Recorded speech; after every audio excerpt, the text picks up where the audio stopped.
Hola, hola, hola, ¿cómo va? Bienvenidos, aquí estamos en una nueva edición de Así son las cosas, el cierre de la semana de debates que les proponemos día a día en la pantalla de la televisión abierta por Canal 13 y también en el canal 29.1 de la televisión digital. Hoy vamos a hablar de un tema que se reactualizó plenamente en la jornada de hoy porque el jugador de Boca Juniors, el colombiano Villa, fue sentenciado en lo que se entiende para la calificación del delito por el cual se lo acusaba con la pena más dura. Reactualiza el debate en torno de un reclamo que viene de hace mucho tiempo, una ola de cambio cultural que hay, no solo en la Argentina, aunque Argentina en este sentido está a la vanguardia, sino en el mundo todo, buscando la igualdad de derechos entre los géneros y las diversidades. Bueno, hoy a la tarde ocurrió en Córdoba, pero mañana va a suceder en Río Cuarto, pero lo está haciendo en todo el país, distintas marchas del 3G en donde las mujeres y diversidades salen a la calle a seguir exigiendo por la igualdad de género. Se avanzó mucho, consiguieron mucho, pero también hay en el presente amenazas latentes de retrocesos de esos derechos. Por supuesto que hay leyes que están consagradas, que para modificarlas se necesitan votos. De todas maneras, las leyes no implican necesariamente los cambios, ¿no? Después de aprobar las leyes, tienen que venir los cambios y eso todavía no ha sucedido plenamente. Por eso hoy nos visitan Constanza Echelgom y Anaí Manzoni, ambas integrantes del colectivo Ni Una Menos de Río Cuarto. Gracias por venir, muy amables. Por la invitación. Sé que están muy activas organizando lo de mañana, sí. Siempre lleva un gasto de energía extra, así que se lo agradezco mucho. Ya nos metemos en el tema porque en el comienzo quiero proponerles como cada día la editorial de Así son las cosas. En realidad no es una editorial, sino referenciar algunos temas que creemos desde nuestro punto de vista merecen ser destacados. Bueno, así le está peleando el salario a la inflación. Los números oficiales del RIPTER, que es el registro del trabajo oficial, el trabajo que está legalmente reconocido, hablan de una recuperación en el mes de abril del valor del salario del 9,8. Está por encima de la inflación que se produjo en el mes de abril, pero cuando uno ve la comparación interanual entre abril y abril, el salario sigue perdiendo con la inflación, porque el salario se recuperó un 105% en la interanual y la inflación abril a abril fue del 108%. Claro, hay una carrera en donde el salario está intentando mes a mes recuperar, pero la inflación le va ganando siempre. Eso es parte de la discusión del presente y por eso lo linkeo con lo que decíamos ayer, que casi un 20% ha caído la posibilidad de ventas de artículos en la provincia de Córdoba, porque la pérdida del salario, por más que el salario corra mucho, los precios corren más. Y eso es lo que hoy de alguna manera hay que detener. Bueno, este fin de semana hay muchas elecciones en la provincia de Córdoba, en muchísimas localidades. Se lo pregunto, ¿son localidades menos democráticas? Se está celebrando en algunos lugares que no hay competencia electoral, que hay lista única, que todos los vecinos se pusieron de acuerdo y no van a tener que optar. Habrá que ver el lunes cuánta gente votó en blanco, cuánta cantidad de gente está disconforme. Pero está bien que en localidades de la dimensión que fuesen no haya una, dos, tres alternativas electorales. El ser iguales, el ponerse de acuerdo, ¿responde a una lógica de somos todos amigos, nos ponemos de acuerdo, vas para adelante? ¿O hay un poder omnipresente que impone esa lógica? Sabemos en algunas localidades que hay poderosas empresas que son prácticamente dueños de los pueblos que dicen, este es. Y los demás dicen, ¿para qué nos vamos a presentar si no hay chance? La pregunta, que no haya alternativa electoral y que haya una lista única por votar, ¿hace esas localidades un ejemplo? ¿Son más democráticas? Vamos a referenciar una reforma que genera alerta. Hoy se conoció, saben ustedes que se votó ya en la provincia de Jujuy, que la fuerza política que representa a Gerardo Morales consagró a su sucesor un hombre de su partido.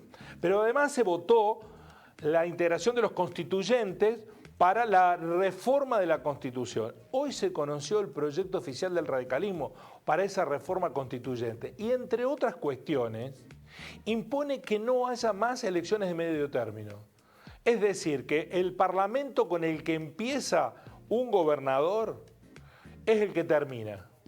No va a haber a los 2 años renovación parlamentaria. Eso se monta una idea que está dando vuelta. ¿Para qué ir a votar tanto? Pero está bien darle a un gobernador, el que sea, 4 años sin revisión de sus políticas. ¿Eso le da mayor vigorosidad al músculo democrático o lo debilita? Miren lo que está sucediendo en las monarquías parlamentarias.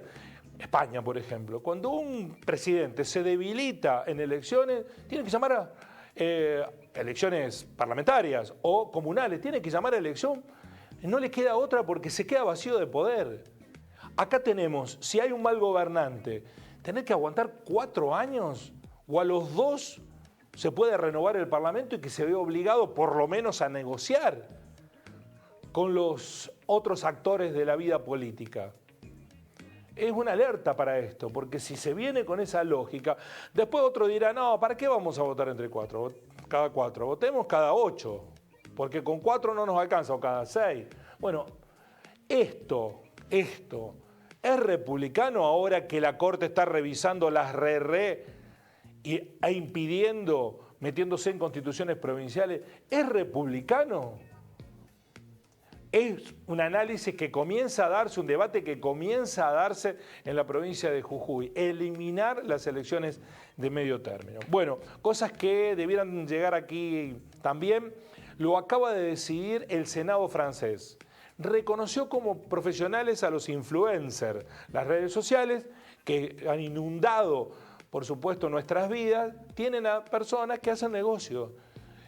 Son influencers con muchos seguidores y han hecho de eso una actividad muy rentable, muy redituable. Pero el Senado francés dijo, bueno, sí, son profesionales, reconozcámoslo. Ahora, no pueden ni dar sugerencias financieras, no pueden promover la criptomoneda, todo ese engaño que lleva a muchos a poner plata pensando en, bueno, rentas por encima de las conocidas en los mercados y que después se terminan transformando en estafa. Y la otra cuestión que han prohibido que hagan los influencers, recomendar cuestiones médicas. No pueden sugerir ni dietas, no pueden sugerir ni tratamientos para determinadas enfermedades. Es un límite que se le pone a un rol, se los reconoce profesionalmente y se los obliga a atenerse a determinadas reglas. Y si no las cumplen, hay sanciones previstas. Es muy actual en la Argentina porque hay influencers que se han metido a juntar plata, a promover fideicomisos y que se suponen, ahora están siendo revisados, están plenos de irregularidades. Es el mundo que está viendo que las redes sociales no son todo lo que creíamos que iban a ser desde un comienzo y, por supuesto, empiezan a ponerle límites. Así son las cosas. Vamos a los temas de hoy que les proponemos. Bueno, mañana, ¿qué va a pasar en Río Cuarto, Constanza? Bueno, mañana es un nuevo aniversario del 3J, es el 8º aniversario del 3J, esa movilización que nos encontró allá por el 2015. La Marea Verde. Sí, parte de la Marea Verde y también con otras consignas que nos han ido movilizando a lo largo de los años. Bueno, en el Ni Una Menos se reconocen como 3 fechas muy importantes a lo largo del año: el 8M, el 3J, el 8 de marzo, el 3J y el 25 de noviembre. Mañana justamente, ya que es sábado, también incluso aprovechamos que sea sábado para poder hacerlo a las 4:30 de la tarde. Hacemos una concentración en la Plaza Central, vamos a hacer una movilización en diferentes puntos de la ciudad que en general se corresponden con los reclamos que venimos teniendo, justicia, que por ahí como queda lejos el nuevo Palacio de Tribunales, vamos a tribunales que tradicionalmente conocemos en el centro, y bueno, la policía, que por ahí creemos que son actores importantes en el desenvolvimiento de las diferentes políticas que venimos llevando adelante o las consignas que venimos llevando adelante. Ahí estamos viendo la consigna, con este Poder Judicial no hay ni una menos. ¿Qué significa esa consigna? Bueno, justamente hace ya algunos años venimos proponiendo esta consigna que tiene que ver con este sistema judicial, este poder judicial que ya en algunos casos termina siendo una mafia, que decide sobre la vida de cualquier ciudadano y ciudadana y que a la vez genera muy pocos mecanismos para evitar situaciones de violencia, para evitar que existan nuevas víctimas. De hecho, hoy estamos viendo ayer un nuevo femicidio en la provincia de Córdoba y la mayoría de los casos de femicidios o de situaciones de violencia tienen muchas denuncias previas. Entonces, por eso también la intervención de la policía como otro actor importante. Nosotros lo que creemos es que el sistema judicial tiene que transformarse en algo que realmente considere a la política de género como algo transversal en la sociedad y que no sea solo tomada como si fuera una ideología partidaria, por decirlo de alguna manera, que solo a algunos les impulsan, sino que tiene que ser algo que nos atraviesa, porque nos atraviesa a todos en realidad las situaciones de violencia, las desigualdades estructurales que ya hemos mencionado en otras ocasiones. Bueno, eso acarrea que existan muchas más violencias en mujeres y disidencias y que la respuesta por parte del Estado a través de estos poderes, del Poder Judicial en particular, sea lenta, deficitaria, no llegue, se revictimiza a las personas que se animan a denunciar y que llegan a una situación de denuncia, y por eso también entendemos que tiene que haber un cambio en el Poder Judicial. Hay en la provincia de Córdoba es el tercer distrito con mayor cantidad de femicidios en todo el país. ¿Ustedes lo relacionan con la ineficacia del propio Poder Judicial, Anaí? Sí, por supuesto que la cuestión del funcionamiento del Poder Judicial, en tanto no es una herramienta, digamos, de los pueblos, que esté a disposición también de los pueblos y que justamente sea, digamos, reparadora, además de preventiva, reparadora en relación a las violencias.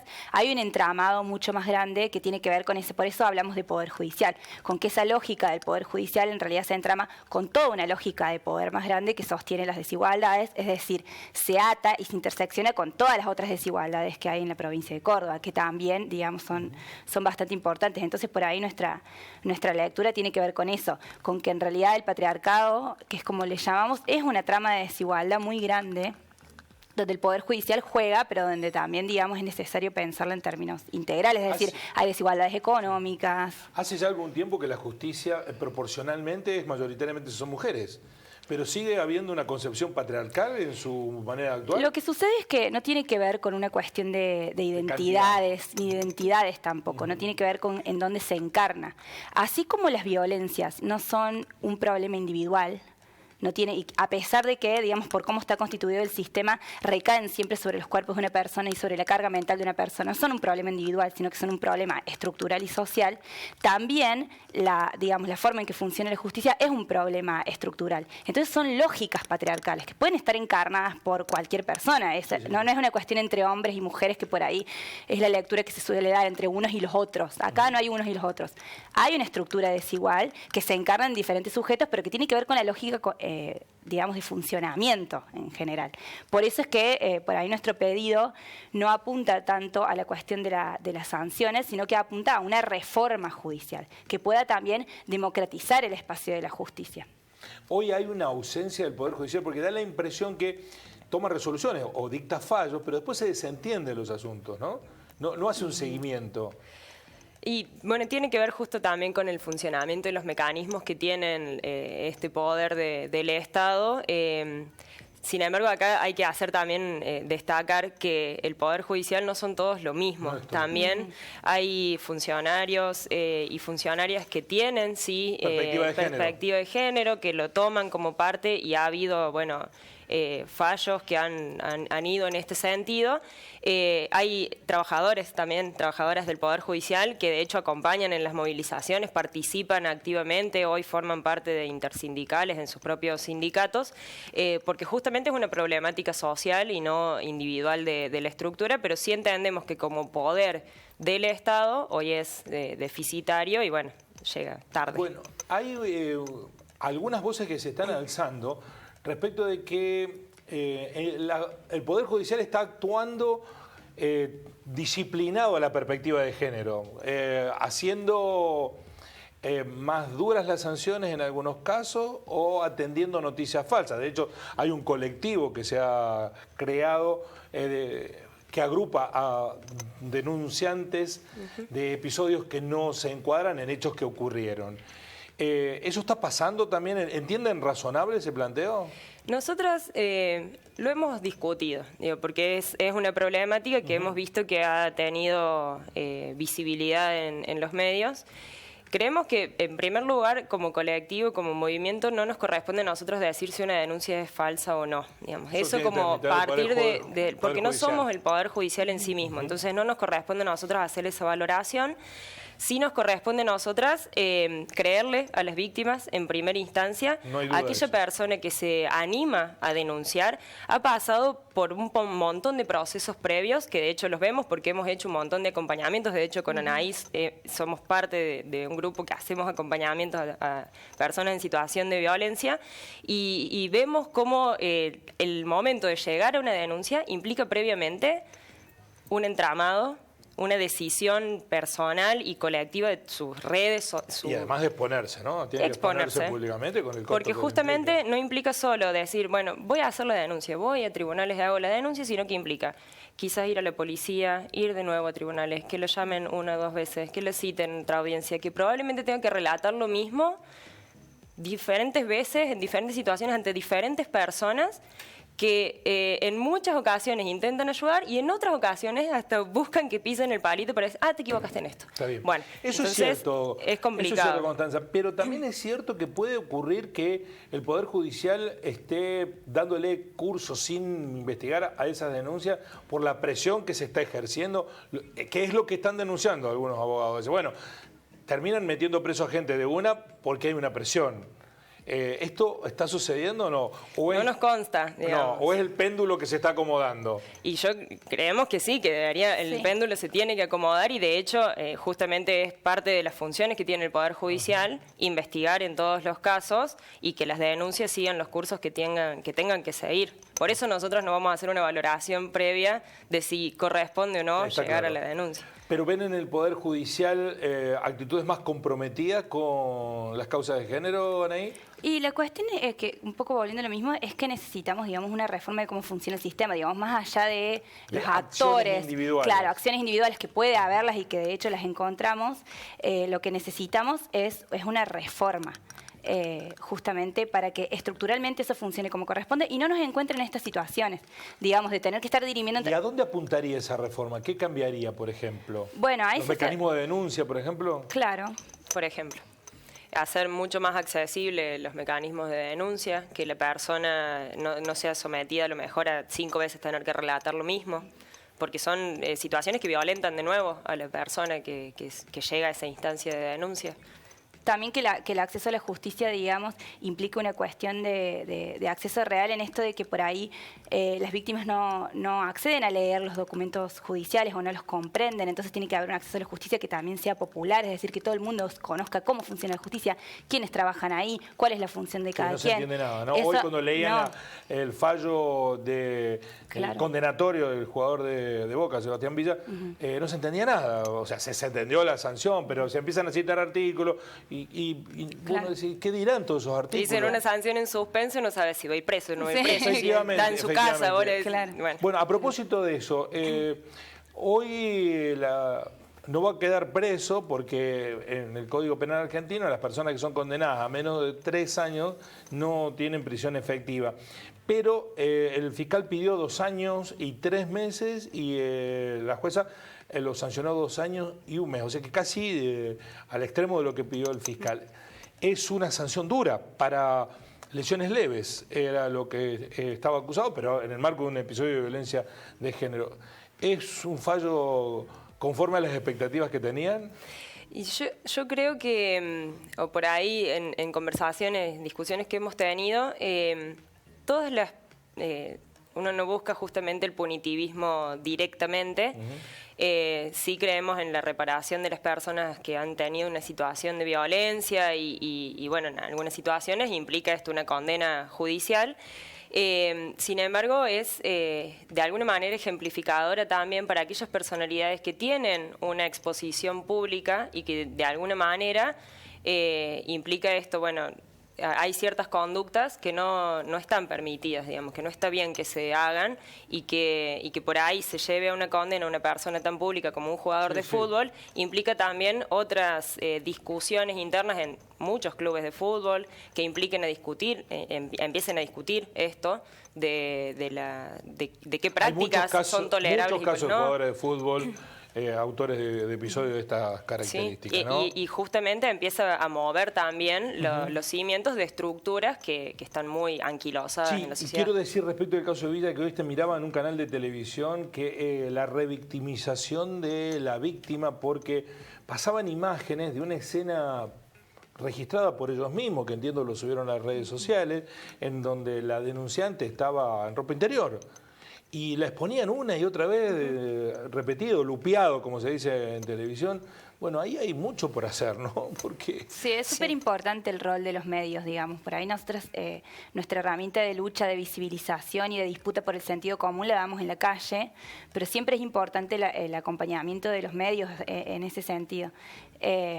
Por ahí pensamos que esta revictimización también es una forma de disciplinamiento, digamos, en función de, bueno, ¿quién se va a animar a denunciar después? ¿Quién se va a animar, digamos, a dar ese paso? Si sabe, de hecho, tenemos un montón de acompañamientos donde las víctimas deciden no denunciar. Porque dicen, bueno, yo no quiero pasar por lo que pasa esta persona. Sí, el argumento que se da es que la misma persona subió a las redes ese contenido, pero no es un argumento válido. No, déjame que interrumpa y lo diga. Los medios de comunicación tenemos que hacernos cargo de nuestra responsabilidad como actores profesionales de una sociedad. No es lo mismo un particular que sube a una red social, un medio con la potencia de difusión que tiene y con, se supone, profesionales éticamente preparados, que estudiaron en universidades públicas, que tienen que juzgar si los hechos que se difunden masivamente en las redes sociales ameritan hacerlo o es una irresponsabilidad comunicacional hacerlo, ¿no? Y ahí no importa si una persona lo subió u otro a las redes sociales, está el rol del profesional. Y a mí no me gusta hacer una generalización, echarle la culpa a los medios, porque son una entelequia. Los medios son periodistas que toman acciones, somos actores. Cada uno de nosotros ponemos una imagen o no la ponemos. Y ahí hay responsabilidades que asumir. Y eso me parece que no se está haciendo acabadamente, ¿no? Deja mucho que desear en muchos casos. Me veía esta mañana imágenes en el canal C5N, pasaban una y otra vez la misma escena, pero es una escena de la intimidad de la pareja. ¿Cómo se puede subir tantas veces? Ni una se tiene que subir. Pero bueno, el Poder Judicial en ese sentido da la impresión que está todavía como no sabiendo muy bien dónde ubicarse frente a esta demanda de ustedes, ¿no?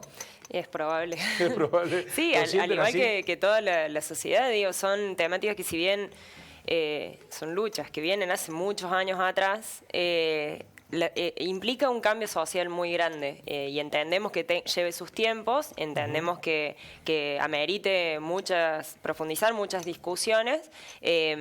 Lo que no podemos es no seguir exigiendo, porque hasta que se cambie hay que seguir planteándolo, porque si no pareciera que está todo bien. En algunas de las oportunidades cuando se aprobaron leyes que reclamaban los movimientos feministas, he escuchado más de una voz, bueno, es el principio de una lucha, no el final de una lucha, ¿no?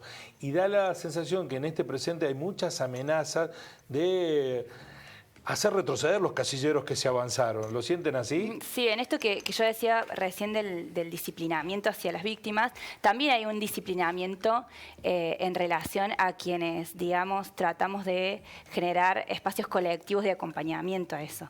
Hay un disciplinamiento en relación al movimiento feminista que tiene que ver con la estigmatización, la criminalización de las luchas, esto también en relación a esto que decíamos de los medios, de algunos medios, de solamente focalizar en aspectos estigmatizantes en relación al movimiento feminista en general, y que nosotros por ahí lo relacionamos con el famoso no te metas, que tiene en Argentina una historia bastante larga y pesada. Y pesada, y el avance de estos discursos, digamos, disciplinadores, viene de la mano también de un avance de discursos de derecha. Es decir, nosotros muchas veces nos vemos dando discusiones que creíamos ya saldadas, y eso no nos pasa solamente al movimiento social feminista, les pasa a todos los movimientos sociales que están tratando de avanzar en términos de derechos, que nos encontramos ahora con esta situación de, bueno, criminalización, estigmatización de quienes se quieren meter, y eso funciona como un disciplinamiento, y también el disciplinamiento de las víctimas cuando quieren levantar la voz. Esto, que lo vemos dentro del movimiento feminista, lo podríamos traspolar a otros movimientos sociales que sufren la misma situación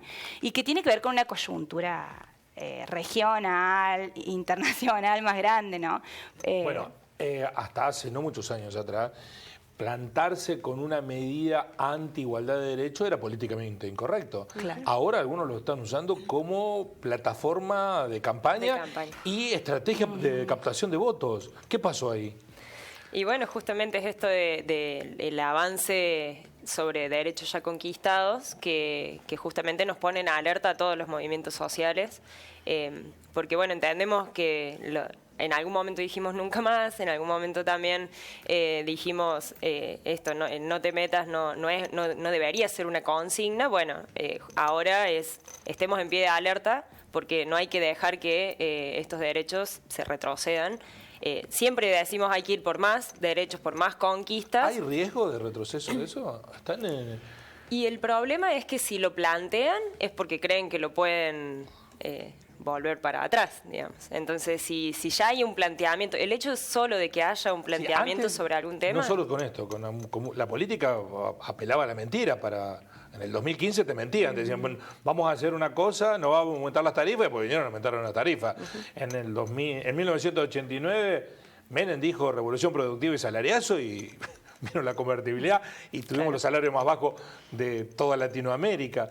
O sea, ocultaban, pero ahora lo están diciendo, vamos a hacer esto, esto y esto. Es decir, el que avisa no traiciona, ¿no? Es más preocupante todavía. Es más preocupante, sí. Sí, y bueno, justamente esto, en decir, nosotros hay leyes que han sido conquistas, que hoy están justamente con el Estado parlamentario, porque ya son normativos vigentes, y que así todo no se implementan. Si encima se dice que posiblemente se vuelvan para atrás, bueno, nos tienen que encontrar justamente más unidos que nunca a todos los movimientos sociales. Bueno, por eso vuelven a la calle.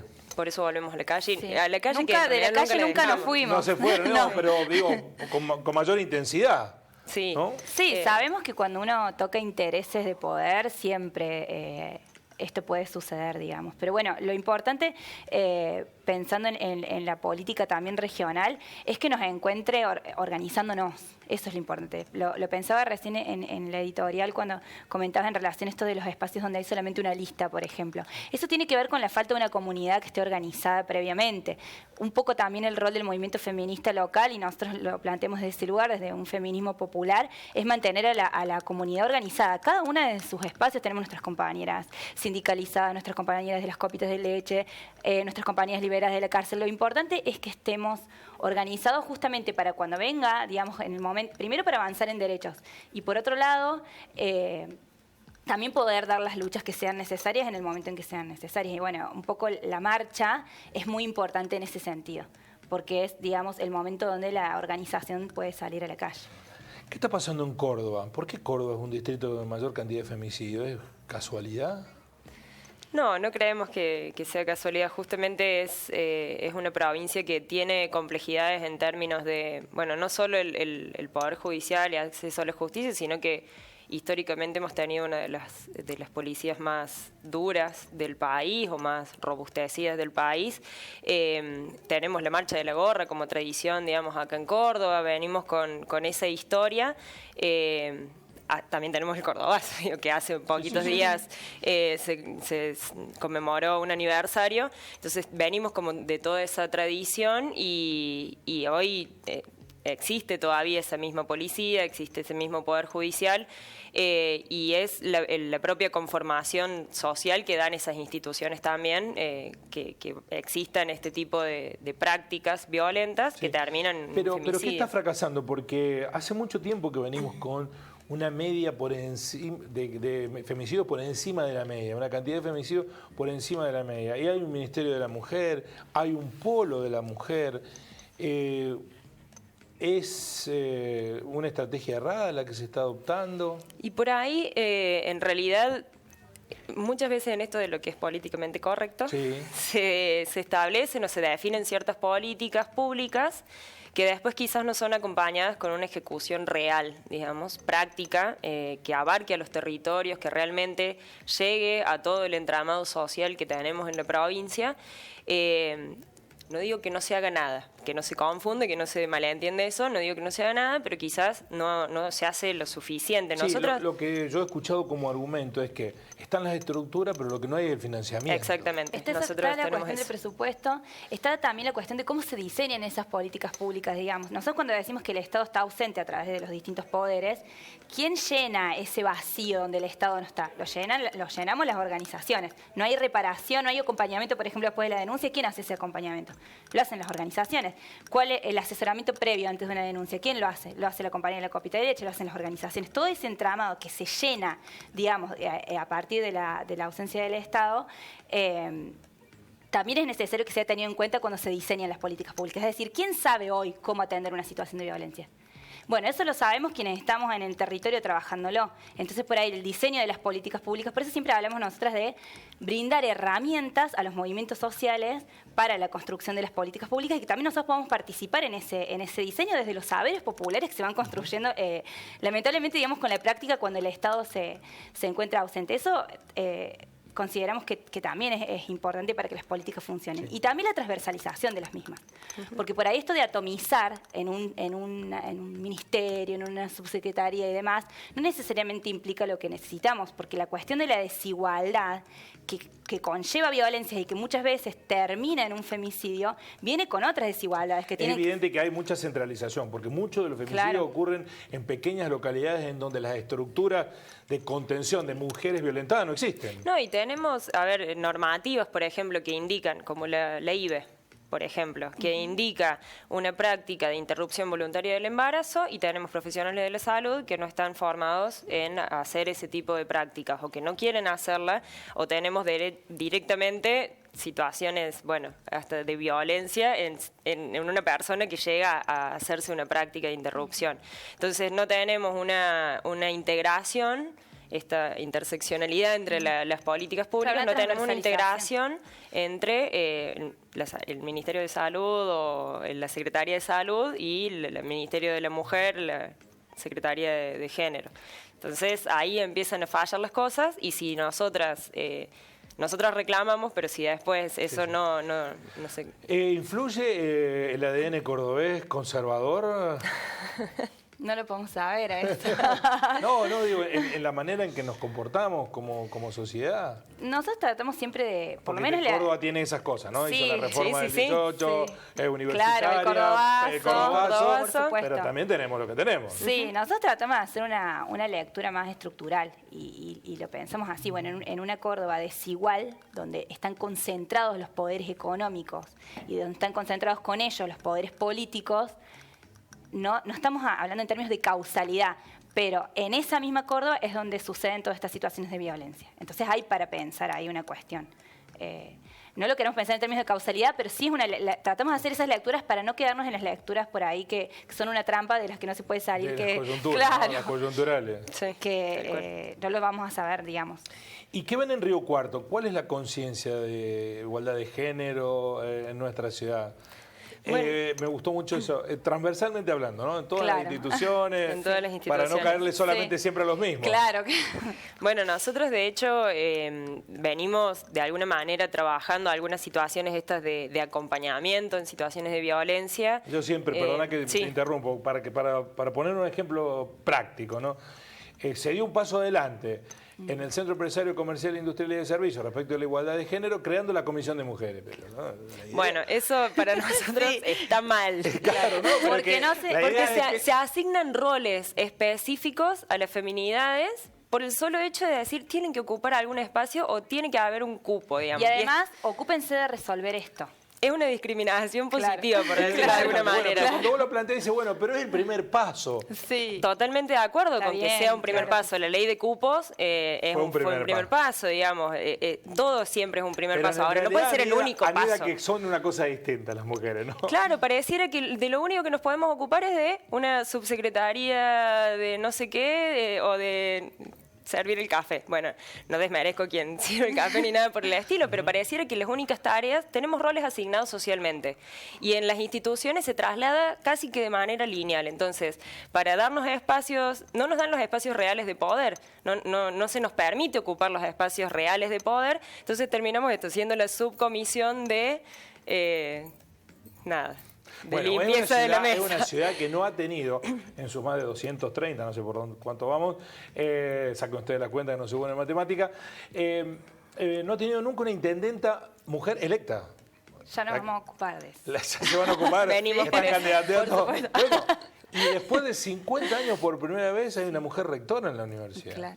Es muy poco como dinámica. Bueno, ¿no? es parte de la matriz conservadora que tenemos como sociedad en su conjunto, y esto de que, bueno, vos mencionabas hace un rato, en el Poder Judicial hay muchas más mujeres en el espacio de decisión. Mayoría de mujeres, pero los lugares claves, los tribunales... El TCJ son todos hombres, por ejemplo. Mayoría de hombres, sí. La Corte Suprema de Justicia son todos hombres. Entonces, sí. Las cámaras, hay muy pocas cámaras en donde esté dominada por la mujer, sobre todo las cámaras penales. Ahora de a poco están apareciendo más mujeres. Entonces eso, pareciera que hay, obviamente que implica un cambio estructural, un cambio de conciencia general y acabar con el patriarcado, como se dice así casi que vulgarmente, pero es un poco eso.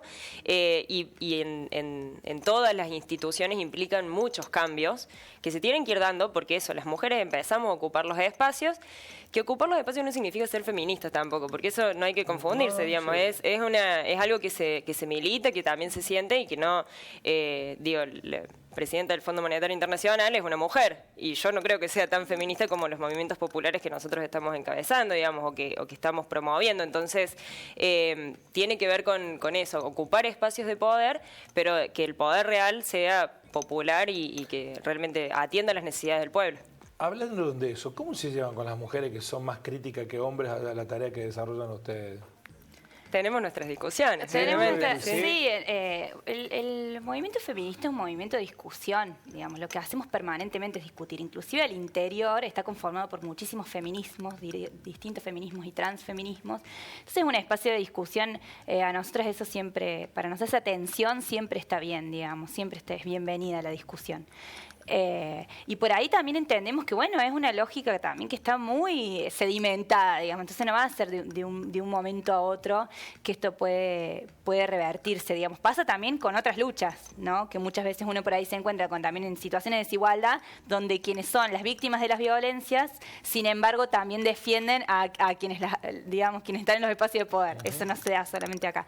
Pero siempre está, la discusión es nuestra herramienta también política. Y es una característica bien propia de esta repolitización de la política que decimos. En esa discusión incluyen a las propias pares que están en el movimiento, que extremizan su postura llevándola a posiciones irreductibles, que alimentan, por ejemplo, la cancelación por cualquier cosa que hagas, digas o acciones. Bueno, eso tenemos un camino recorrido con algunos acuerdos realizados respecto a algunas prácticas como más radicalizadas o extremas, porque entendemos que hacemos política, digamos, y que también somos sujetos políticos, somos sujetas políticas y como que todo movimiento hay. Como todo movimiento tenemos todas las moderados. Exactamente. Y en más de una vez debemos confesar que también las situaciones te avasallan tanto que te dan ganas de decir, gritar e irte al lado más extremo. Pero, sin embargo, nosotros venimos dando muchos debates, muchas discusiones y hemos tenido ciertos acuerdos sobre de qué manera encarar las prácticas los acompañamientos como los hacemos. Nosotras hacemos, qué sé yo, reclamos en el Poder Judicial, por ejemplo, y acompañamos a los familiares de las víctimas, pero no nos ponemos como familiares de las víctimas, no somos lo mismo, digamos, cada uno tiene su forma de procesar cada momento. Entonces, en toda esa diversidad nos encontramos y tratamos de mantener también ese camino común, porque entendemos que son más las cosas que nos encuentran que las que nos pueden separar. Entonces, en esa diversidad de personas mucho más extremas y mucho más cautas, vamos ahí caminando. Y hoy hay un discurso muy virulento en contra del feminismo en algunos medios de comunicación, incluso encarnado por las propias mujeres. ¿En qué lo inscriben a ese discurso? ¿Cómo lo entienden? Y por ahí en esto que yo decía antes del disciplinamiento, ¿no? Del no te metas.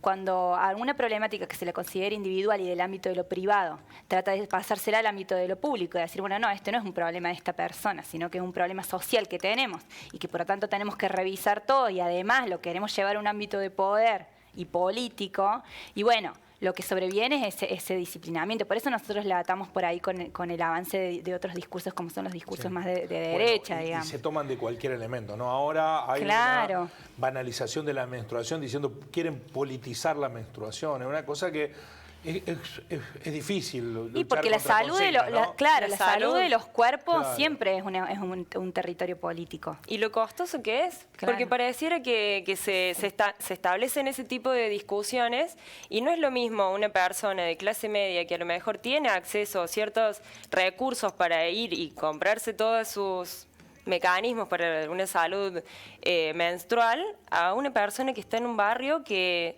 si llega a comer una vez al día es un montón. Entonces es importante que esos temas se traten. Si no pareciera que solamente lo reclamamos. Es un planteamos, totalmente. De hacer que eso se transforme, quieren politizar la menstruación, ¿no? Es un problema de salud pública. Claro, exactamente, de la mitad de la población. Claro, más de la mitad de la población. Al igual que se reparten preservativos en los dispensarios y que es excelente que eso suceda y que no deje de suceder porque habla de la salud pública, bueno, esto es parte de la salud pública también.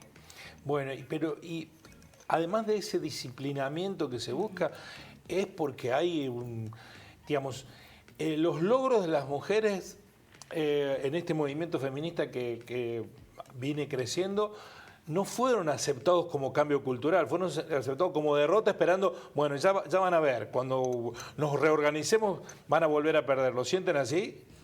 Y si se plantea que hay ciertos discursos de odio, que hay un avance de estos discursos de derecha muy grandes, que hay un avance incluso hasta en términos de reducir los derechos humanos a lo que sucedió en la última dictadura cívico-militar y no a los derechos humanos como la vida, la salud, la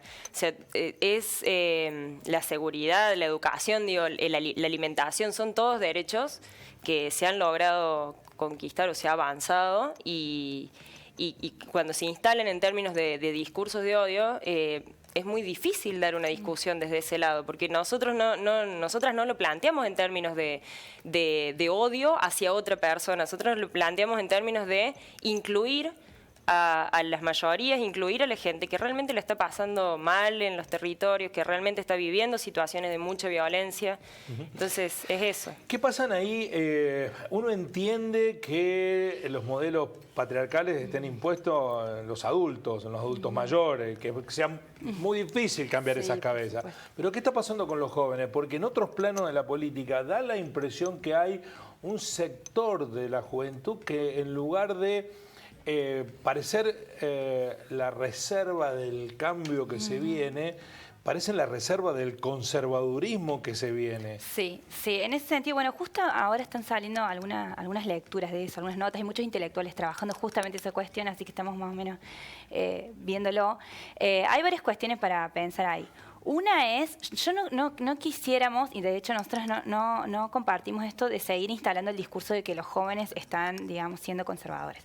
Por ahí quizás hay un grupo que sí, y que tiene muchísima prensa y demás, pero nosotros somos testigos y conocemos muy bien que hay, digamos, jóvenes, hay juventudes, hay muchísimas, implicadas políticamente también, y no todas están pensando en esos términos. Eso primero. Pero por otro lado también, estos discursos de odio también están permeando en esas juventudes, y que implican una idea de nosotros y los otros. que es la idea que nosotros queremos desarmar. Digamos, nosotros estamos tratando de construir una sociedad más justa para poder ser más felices todos y todos juntos. Todas las personas, digamos, que en ese sentido, que habitamos en este mundo, digamos. Esa sociedad, no quiero llegar, no quiero ser pájaro de mal agüero, pero es imposible esa sociedad si no se distribuye de otra manera la riqueza. Por eso el problema es un problema de poder. Entonces, cuando uno toca ciertos intereses, implica que algunos sectores de poder pierdan privilegios. Y en esa pérdida de privilegios, digamos, es que entendemos digamos, reacción, si se quiere. Y estos grupos, digamos, que ven que además, un poco estábamos leyendo, hay un par de estadísticas, están conformados bastante por varones, cis, jóvenes. Entonces, menos también, que las chicas, menos que las mujeres. Menos que las mujeres, lo cual, bueno, no necesariamente. Pero bueno, no hay una lógica de unos y los otros, pero sí para entender, bueno, quiénes están perdiendo privilegios y cómo reaccionan ante esa pérdida de privilegios. Y eso también involucra a las juventudes, digamos, porque están politizadas igual que cualquier sujeto.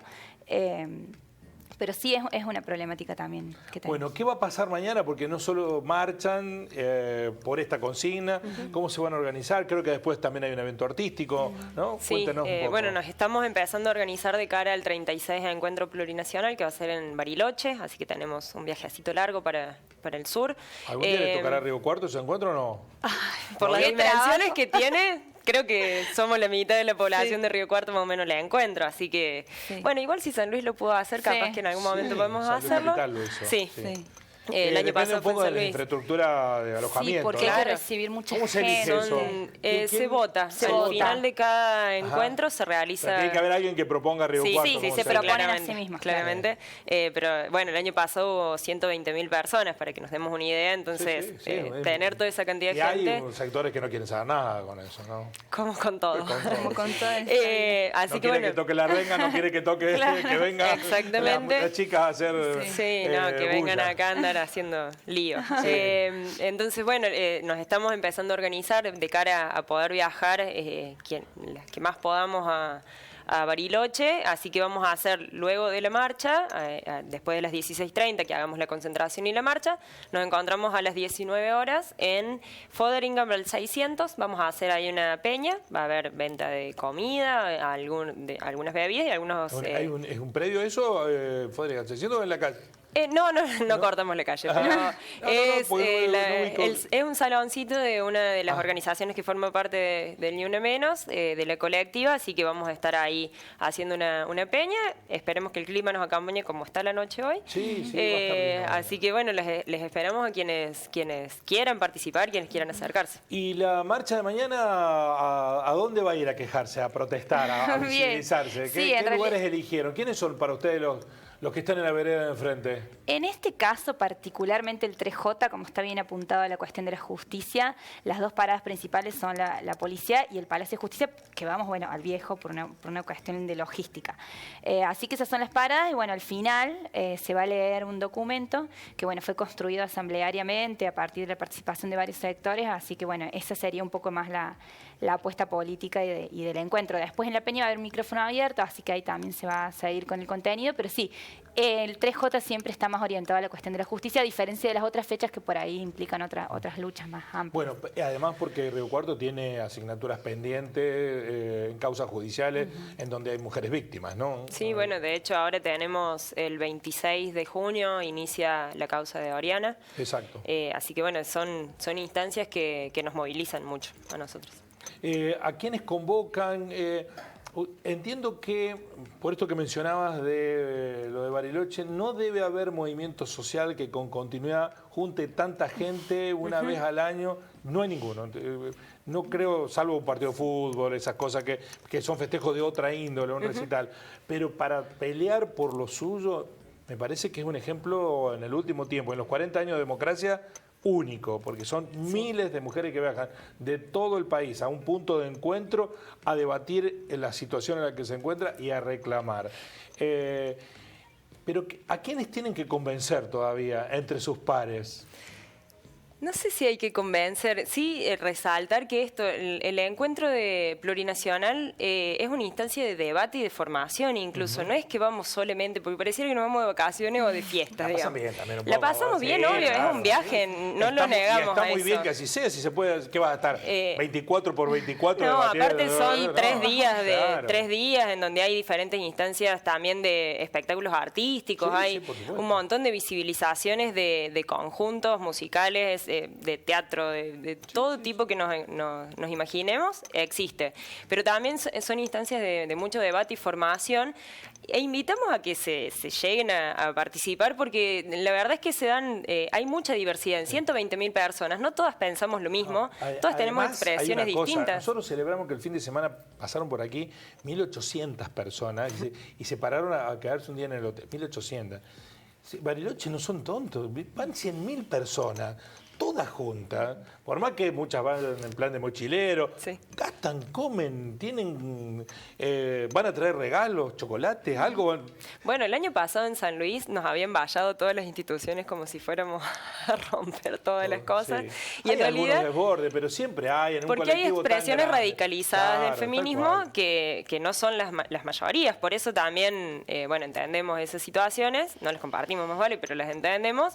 Pero son expresiones que también nos encuentran en el debate y enriquecen muchísimo el movimiento feminista, que de hecho esto ha sido aparado desde el 2015 hasta esta parte, sistemáticamente, a pesar de la pandemia incluso nos hemos seguido encontrando y hemos logrado un montón de conquistas de todos los partidos políticos, de todas las organizaciones sociales, con la mayor diversidad de expresiones, nos seguimos encontrando en la lucha, en la calle y en mayores conquistas. Bueno, esa seña que me hicieron fuera de cámara, que un minuto. Un minuto. Anaí es el último. Bueno. Para que convoquen a Bien, la sí, marcha de mañana. sí, justamente en ese sentido. A todas las personas, a las que están convencidas, más convencidas, menos convencidas y un poco, a todas encontrarnos ahí. Es súper importante para nosotros el momento de tomar la calle por ahí. Es un momento realmente clave, lo pensamos siempre como una fecha histórica. Y es el espacio también donde llevar nuestras discusiones para construir la ciudad donde tenemos ganas de vivir, donde queremos vivir, donde podamos vivir felices, donde podamos, digamos, ser libres, caminar libres por la calle. Ese es el momento de luchar por eso, es mañana, así que bueno, nos encontramos ahí. Gracias ambas por venir. Muchas Bueno, gracias. muchas Sí, gracias. sé que tienen la dura tarea de ir de un medio a otro Sí. a difundir, así que gracias. Sí, se lo no, agradezco muchas muchísimo. gracias. Gracias por el espacio. Por favor, a ustedes por estar ahí, nos encontramos el lunes con otro debate, así son las cosas. Que tengan buen fin de semana.